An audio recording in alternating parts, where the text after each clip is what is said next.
You are the best. Mr. President, you just called me over the course of Okay, just sit down, please. and sent pipe bombs. Well, when you report fake news, no. When you report fake news, which CNN does a lot, you are the enemy of the people. Go ahead. Mr. President, over the course of the last several days of the campaign, sir.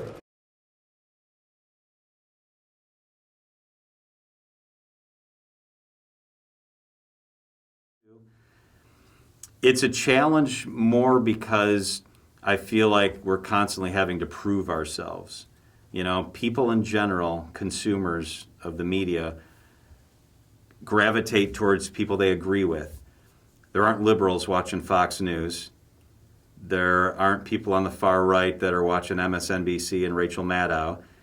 And so when you do a news show, a local news show where we have the governor on, you know, or I have one of our U.S. senators on, or I'm discussing kids going back to in-person learning in the city of Milwaukee, I need to stay down the middle and present the facts, bring guests in on both sides that can give their opinion, and stay true to that. And I think at the end of the day, if you do that as a journalist, people respect that and they know that. They know when they go home and they're sitting around the kitchen table if John Mercure is really a right-wing hack or if he's doing the best he can and being fair and down the middle. Being a journalist, we're a journalist. We tell news, not commentary. And I think people mix the two up. I think you have commentary shows, that's opinion, and then you have news shows that gives you news elements. So I think the general public maybe doesn't, they consume that and think that everything is truth. And that's where it gets a little blurry. It got to be near the end of the Trump presidency just exhausting because he's in the news all the time. He's front and center all the time. We were trying to constantly sift through whether he was telling the truth and what he was lying about and what was distorted.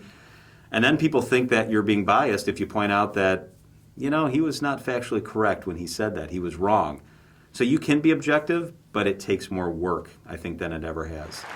And we will never be intimidated by the dishonest media corporations who will say anything and do anything to get people to watch their screens or to get people to buy their failing papers.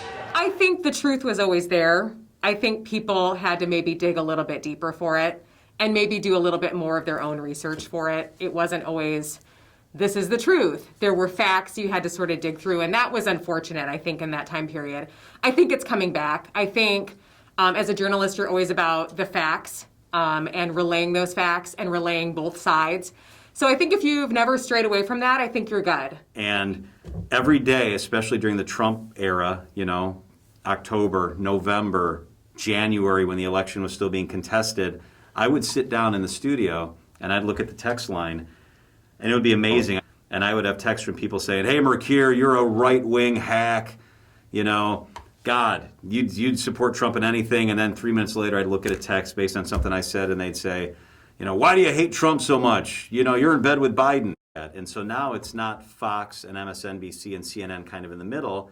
I think if you look at it objectively, and there have been studies and surveys on this, it's Fox on the right, and then it's MSNBC and CNN both on the left. I mean, it's undeniable that if you're looking for a national news presence, it's very hard to find one that's objective. It just is.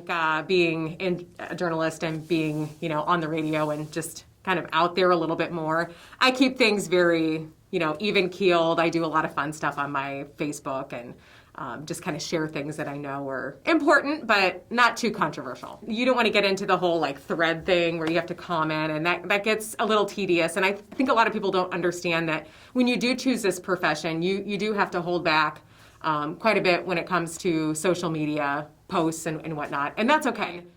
You know, sometimes, I mean, I'm going to say this, like sometimes I wouldn't use a station vehicle because I don't want people to let that get in the way of talking to me, you know, telling me their story. And I think that's the heart of what I do is I tell stories. And I think if you let a tag or you let a logo get in front of that, it takes away from the human element, which I really like.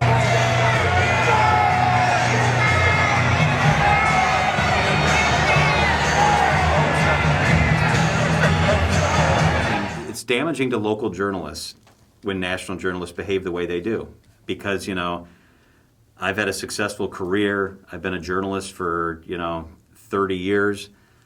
And I get beat up all the time for being a journalist because the behavior is so bad at the national level, print and broadcast, that we all get lumped in together. So it's almost become not a dirty profession, but a profession where you get roughed up a little bit. You know, it used to be lawyers that got beat up all the time. They still do. Now if you're a journalist, you kind of get the, because the National is so biased that that's what people think about.